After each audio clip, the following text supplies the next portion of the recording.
Bismillahirrahmanirrahim. Assalamualaikum dear students. 14 online lecture of statistical mechanics and the topic is thermodynamic properties of a Fermi gas is presented by a student for 1117. बिस्मिल्लाहिर्रहमानिर्रहीम।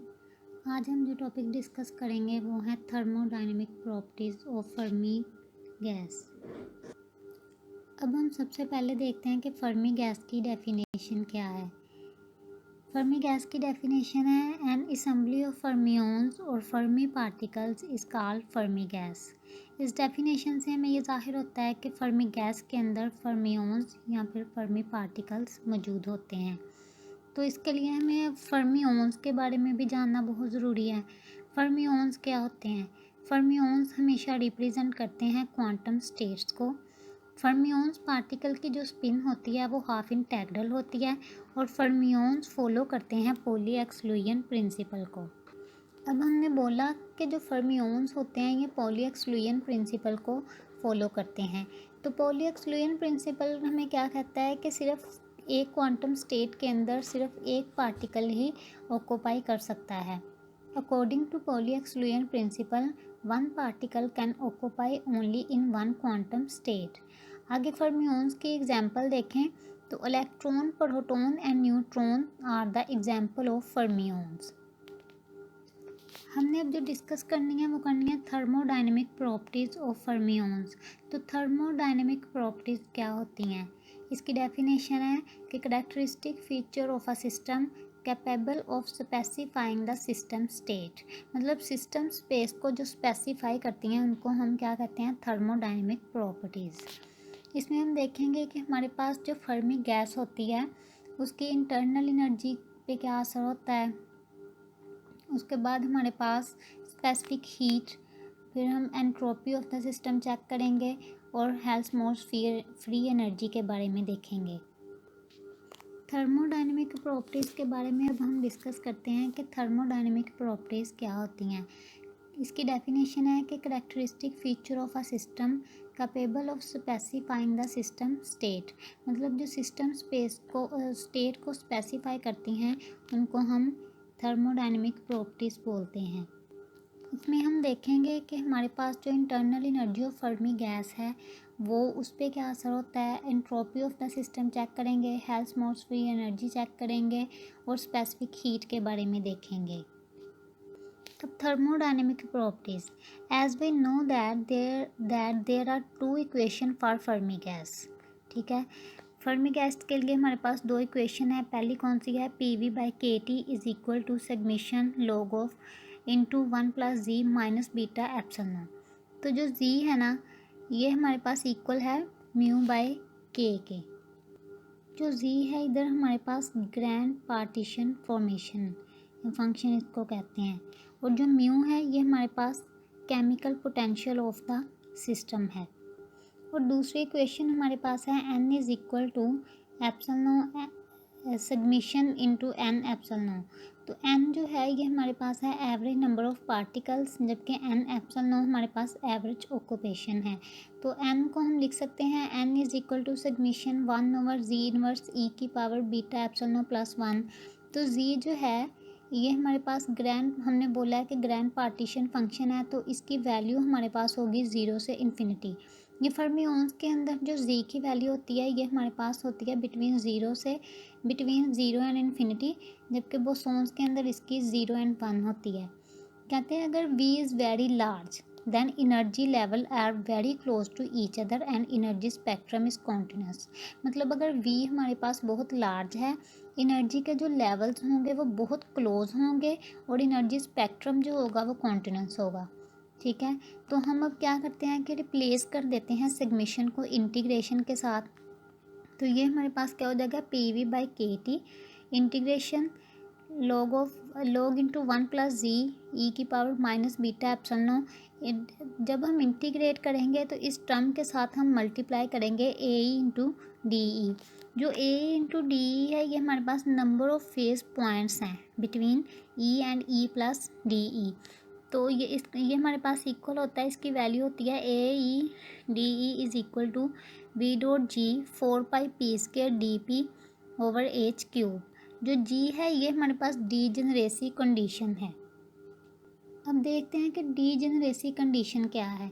हमने बोला था कि poly exclusion principal के मुताबिक एक quantum state के अंदर सिर्फ एक पार्टिकल ही ऑक्यूपाई कर सकता है। तो due to Pauli exclusion principle there is only one quantum state for one particle and particle filled the quantum states is called degeneracy condition. अब हमने जो पीछे इक्वेशन नंबर 3 देखी थी, उधर से अगर हम वैल्यूज़ निकालें तो p²/2m is equal to epsilon या E and p is equal to √2me। तो वो हमारे पास किसके इक्वल हो जाएगी, इज़ इक्वल टू, ये हमारे पास हो जाएगी g 2πv over h³ 2m⁻³ e⁻1/2 de। अब इन सारी वैल्यूज़ को हम इक्वेशन ए के अंदर पुट करेंगे। इक्वेशन ए कौन सी है, ये हमारे पास इक्वेशन ए है, pv/kT। ये आगे जो हमारे पास वैल्यू दी गई हैं इसके अंदर हमने जो वैल्यूज़ निकाली हैं इनको पुट कर देंगे।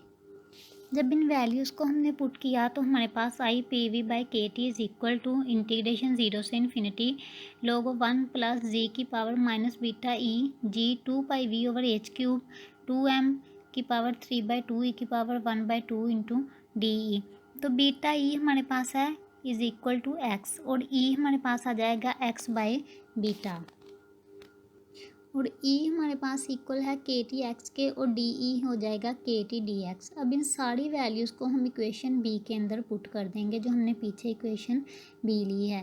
तो हमारे पास वैल्यू आ जाएगी pv/kT इज़ इक्वल टू 0 से infinity log 1 + g e⁻x g 2πv over h³ 2m⁻⁻³ x 1/2 dx। तो ये हमारे पास आ जाएगा g 2πv over h³ 2m⁻⁻, ठीक है, ये हमने बाहर ले लिया है और हमने इस वाली टर्म की जो ऊपर है इसकी हमने इंटीग्रेशन किया 0 से infinity log 1 + g e⁻⁻x x⁻1/2 into dx। अब हमने ये जो था एक टर्म जो थी हमने बाहर ले लिया है। अब जो इंटीग्रेशन वाली टर्म है इसको हम इंटीग्रेशन बाय पार्ट, इसकी इंटीग्रेशन बाय पार्ट्स करेंगे, ठीक है। तो इंटीग्रेशन बाय पार्ट्स करने के लिए हमने क्या किया कि pv/kT is equal to 2πv over h³ 2m⁻⁻³ into ln 1 + g e⁻⁻x x3/2 divided by 3/2 और लिमिट हमारे पास है 0 से इन्फिनिटी minus integration g e⁻⁻x x inverse 1 over g + g e⁻⁻x dot x⁻3/2 divided by 3/2 dx। अब इधर हम कर रहे हैं इंटीग्रेशन बाय पार्ट। अगर हम फर्स्ट टर्म को देखें तो upper limit minus lower limit हम पुट करेंगे। जब हम अपर लिमिट पुट करेंगे तो e⁻⁻∞ हो जाएगा। e⁻⁻∞ हमेशा हमारे पास ज़ीरो के इक्वल होता है, तो ये तो हो गया हमारे पास ज़ीरो, ठीक है। तो ln 1 बचा, ln 1 भी हमारे पास ज़ीरो है। तो ज़ाहिर बात है जब हम ज़ीरो, हमारे पास वैल्यू ज़ीरो आएगी तो ये टर्म अपर लिमिट पुट करने से ज़ीरो हो जाएगी और जब हम लोअर लिमिट ज़ीरो पुट करेंगे दैन भी हमारे पास ज़ीरो हो जाएगी। इसका मतलब है कि ये वाली जो टर्म है ये तो हमारे पास हो गई ज़ीरो। अब पीछे बचा हमारे पास ज़ीरो इंटीग्रेशन 0 से infinity G e⁻⁻x x inverse over 1 + g e⁻⁻x x3/2 divided by 3/2 dx, ठीक है। अब हमारे पास ये वाली जो टर्म बची है इसको हम कर लेते हैं 2π, ये हमारे पास आया pv/kT is equal to g 2πv ये h³ 2m⁻⁻³ डॉट 2/3, ये जो हमारे पास 3/2 था ये इसको हमने बाहर ले लिया है तो ये हमारे पास आ जाएगा 2/3। तो आगे हमारे पास इसकी इंटीग्रेशन आ जाएगी। इन सारी वैल्यूज़ को पुट करने से हमारे पास ये वाली इक्वेशन बनेगी, ठीक है। और हमारे पास 2πm⁻⁻KT ओवर h³ 3/2 जो होता है ये लैम्डा क्यूब के बराबर होता है, तो हम इसको लैम्डा क्यूब पुट करेंगे, ठीक है। और 4 डिवाइडेड बाय √π3 जो होगा ये हमारे पास आ जाएगा 1 ओवर γ 5/2, इधर हम गैमा फंक्शन लेंगे, ठीक है। तो P V over K T is equal to G dot V over lambda cube. Lambda cube हमने क्यों लगाया, क्योंकि हमने ये ऊपर बताया कि ये वाली जो वैल्यू होती है हमारे पास लैम्डा क्यूब के बराबर होती है। आगे हम 0 से इन्फिनिटी एक्स की पावर 3/2 जी इनवर्स ई की power X plus 1 into D x. अब हमने कहा है कि हमारे पास 1 ओवर गैमा 5/2 0 से इन्फिनिटी एक्स की पावर 3/2 जी इनवर्स ई की power X plus 1 D x. ये हमारे पास टर्म जो होती है ये हमारे पास इक्वल होती है f5/2 इंटू जी। इसको हम फर्मी डायराक फंक्शन बोलते हैं। फर्मी डायराक फंक्शन को हम कैसे डिफाइन करते हैं, F mu into G is equal to 1 over gamma mu 0 से infinity X mu minus 1 G inverse E की power X plus 1 D X. तो इधर हम सीरीज फंक्शन यूज़ करेंगे, G minus G square over 2 mu 2 की power mu plus G cube over 3 की power mu minus G 4 over 4 की power mu plus so on. अच्छा, इधर हमारे पास जो आ जाएगी टर्म वो आ जाएगी P by K T is equal to G over lambda cube f5/2 into G. क्या ये तो आ गई हमारे पास p बाई के टी। हमने बोला था कि फर्मी गैस के हमारे पास दो इक्वेशन है, एक p बाई के टी थी और एक हमारे पास n थी। अब हम n वाली को देखते हैं। n हमारे पास है 0 से infinity 1 over G inverse E की power beta E plus 1 G dot 2 pi V over H cube 2m की पावर 3/2 ई की पावर 1/2 डी ई। हमने बोला था कि बी ई को हमने एक्स किया है, इधर हमने ये वाली वैल्यूज़ पुट कर दी हैं इसके अंदर। तो हमारे पास जो वैल्यूज़ पुट करने से हमारे पास n की वैल्यू आती है वो हमारे पास है G V over lambda cube f3/2 into G. तो n ओवर v हमारे पास आ जाएगा G over lambda cube f3/2 into G.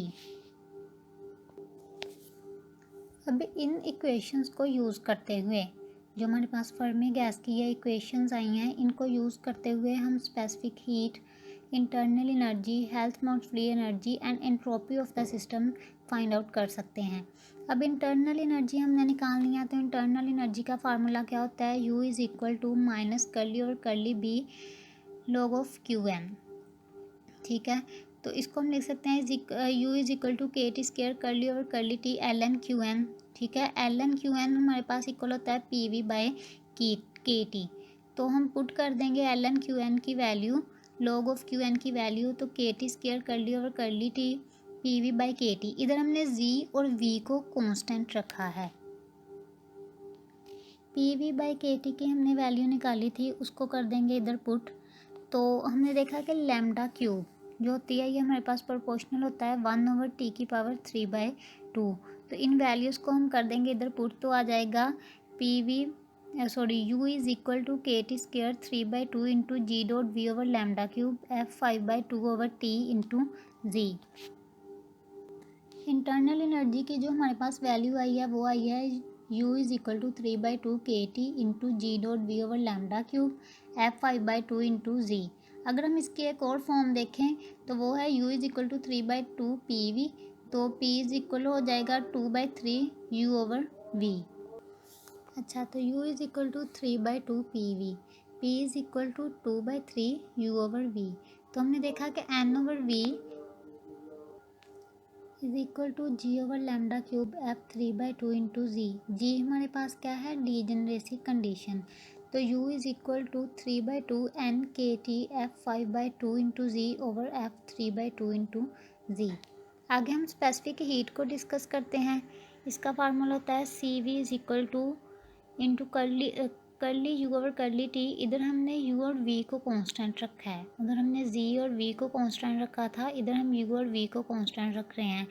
तो CV हमारे पास आ जाएगा CV is equal to 3/2 NK into f5/2 divided by f3/2 plus T curly over curly T f5/2 divided by f3/2 plus f5/2 into Z over f3/2 into curly over curly T f3/2।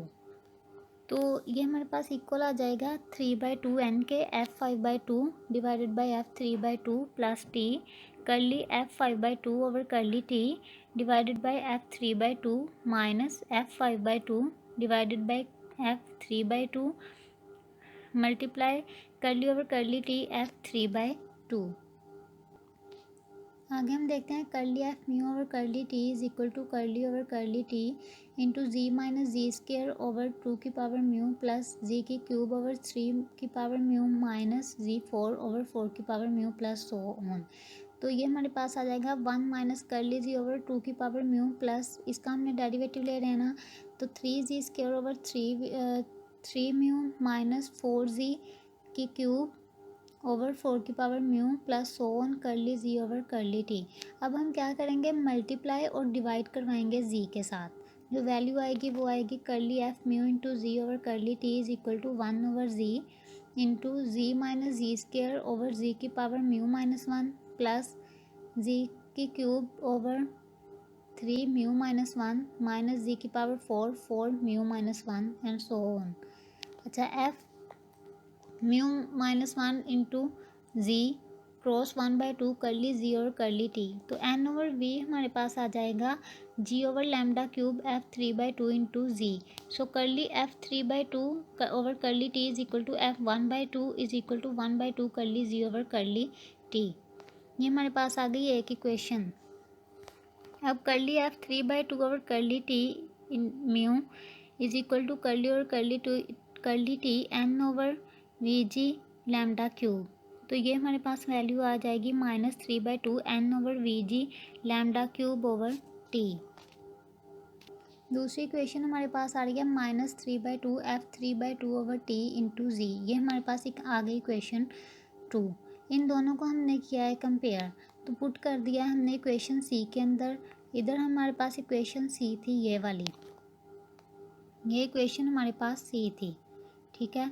इसके अंदर हमने values को put किया है, तो specific heat जो आ रही है वो हमारे पास आ रही है C V is equal to 3/2 N K F 5/2 F 3/2 dot 3/2 F 3/2 over F 1/2 plus 3/2 F 5/2 over F 3/2। तो C V by N K is equal to 15/4 N K F 5/2 over F 3/2 minus N over 4 N K F 3/2 into G F 1/2 into G. तो ये जो इधर N के था इधर जाके सी we के ऊपर डिवाइड हो रहा है, ठीक है। तो हम क्या करते हैं कि ये हमारे पास C V by N K हमारे पास किसके इक्वल आ गया 15/4 F 5/2 into G F 3/2 into G minus 9/4 F 3/2 into G F 1/2 into G. आगे हम हेल्महोल्ट्ज फ्री एनर्जी को डिस्कस करते हैं।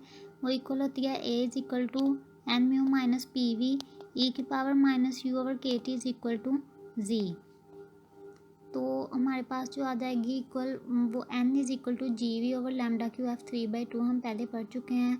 तो P V by N K T is equal to F 5/2 divided by F 3/2। तो इधर वैल्यूज़ पुट करने से हमारे पास जो ए की वैल्यू आ रही है वो आ रही है N K T into L N G minus F 5/2 divided by F 3/2। ये हमारे पास आ गई है वैल्यू हेल्महोल्ट्ज फ्री एनर्जी की। आगे एंट्रोपी ऑफ द सिस्टम है, तो वो हमारे पास इक्वल होती है S is equal to U minus A over T.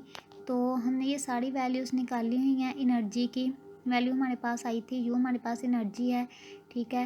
वो 3/2 N K T F 5/2 over F 3/2 minus N K T L N F 5/2 over F 3/2। A हमारे पास हमें पता है हेल्महोल्ट्ज फ्री एनर्जी है, तो ये वैल्यूज़ हमने पुट कर दी हैं। अब हमारे पास 3/2 N K T F 5/2 F 3/2 हमने बोला था कि ये एनर्जी है, तो इसको ये हमारे पास होगी यू के इक्वल, इसको यू पुट कर देंगे। इन वैल्यूज़ को पुट करने से हमारे पास जो एंट्रोपी ऑफ द सिस्टम आ रही है वो हमारे पास है S is equal to N K T into F 5/2 F 5/2 divided by F 3/2 minus L N G. आगे हमने इनके लिमिटिंग केस डिस्कस करने हैं। कहता है कि अगर हमारे पास डेंसिटी ऑफ द गैस मतलब एन इज़ वेरी लो है and temperature is very high, और पहला लिमिटिंग केस क्या है कि एन लैम्डा क्यूब ओवर जी अगर लेस देन है 1 से, इसका मतलब है कि गैस इज़ नॉन डीजेनरेट। इसका मतलब होगा कि एफ 3/2 इंटू जी अप्रोक्सीमेटली इक्वल होगा जी के, और एफ 5/2 इंटू जी अप्रोक्सीमेटली इक्वल होगा जी के।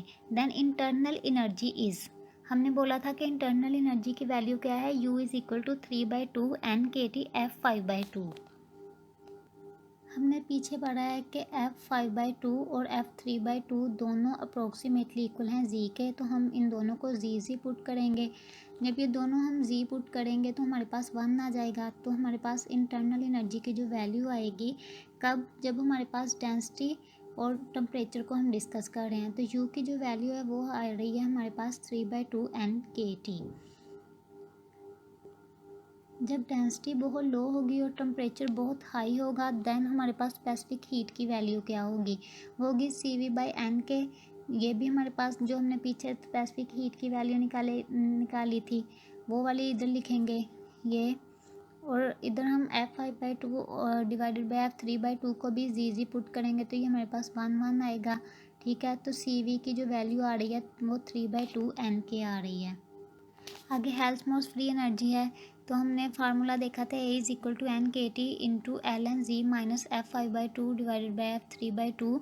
तो इधर भी हम F5/2 डिवाइडेड बाई F3/2 की वैल्यू पुट करेंगे तो जो हमारे पास A की वैल्यू आएगी वो NKT ln(z) माइनस 1। हमने बोला है कि जो z है ना ये हमारे पास इक्वल है n lambda cube over g के। तो इधर हम z की वैल्यू पुट कर देंगे तो हमारे पास क्या वैल्यू आएगी, वो आएगी A is equal to NKT ln n into N lambda cube over g minus 1।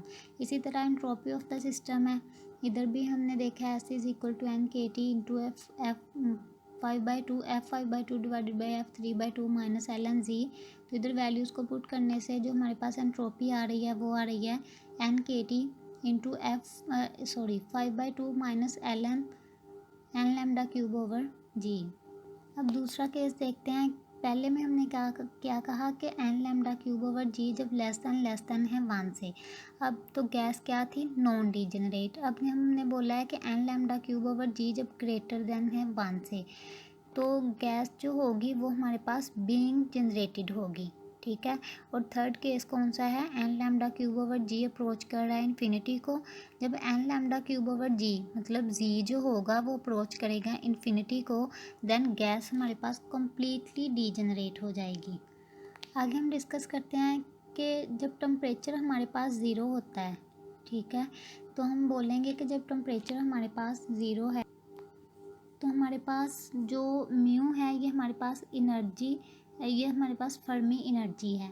ठीक है, और जब E हमारे पास लेस देन होगा म्यू नोट से, म्यू नोट क्या है, फर्मी एनर्जी, तो हमारे पास जितने भी एनर्जी लेवल्स होंगे ये कम्प्लीटली फिल्ड होंगे। और जब हमारे पास E ग्रेटर देन होगा फर्मी एनर्जी से, तो हम क्या बोलेंगे कि जितने भी एनर्जी लेवल्स होंगे ये सारे एम्प्टी होंगे। अच्छा, उसके बाद क्या है कि स्पेसिफिक हीट जो होती है ना ये हमेशा डिक्रीज़ करती है जैसे ही टेम्परेचर फॉल करता है। अब इधर हमने एक ग्राफ बनाया है, ठीक है, इधर हम देखते हैं कि टेम्परेचर के इंक्रीज़ करने से स्पेसिफिक हीट भी इंक्रीज़ कर रही है, और टेम्परेचर जब डिक्रीज़ करता है तो स्पेसिफिक हीट जो है वो भी डिक्रीज़ करती है। इसका मतलब है कि टेम्परेचर इंक्रीज़ करेगा तो स्पेसिफिक हीट भी इंक्रीज़ करेगी, और टेम्परेचर डिक्रीज़ करेगा तो स्पेसिफिक हीट भी डिक्रीज़ करेगी। जितनी हमारे पास डेंसिटी स्टेट ज़्यादा होगी उतने नंबर ऑफ़ पार्टिकल्स जो होंगे वो एक्साइटेड होंगे और उतनी ज़्यादा हमारे पास स्पेसिफिक हीट होगी। अच्छा, इधर जो बात डिस्कस करें वो कह रहे हैं जब टेम्परेचर 0 होगा ना तो ग्राउंड स्टेट एनर्जी जो होगी फर्मी गैस की वो 0 नहीं होगी, इसकी कोई ना कोई वैल्यू ज़रूर होगी, क्योंकि हमारे पास जब टेम्परेचर 0 होता है तब भी फर्मी सिस्टम एग्जिस्ट करता है। तो E नोट की जो वैल्यू मतलब ग्राउंड स्टेट एनर्जी है उसकी वैल्यू आ रही है 3/5 NEF जो है ये हमारे पास फर्मी एनर्जी है, और फर्मी एनर्जी की वैल्यू होती है EF is equal to 3n/4πGV की power 2/3 h² over 2m। Thank you.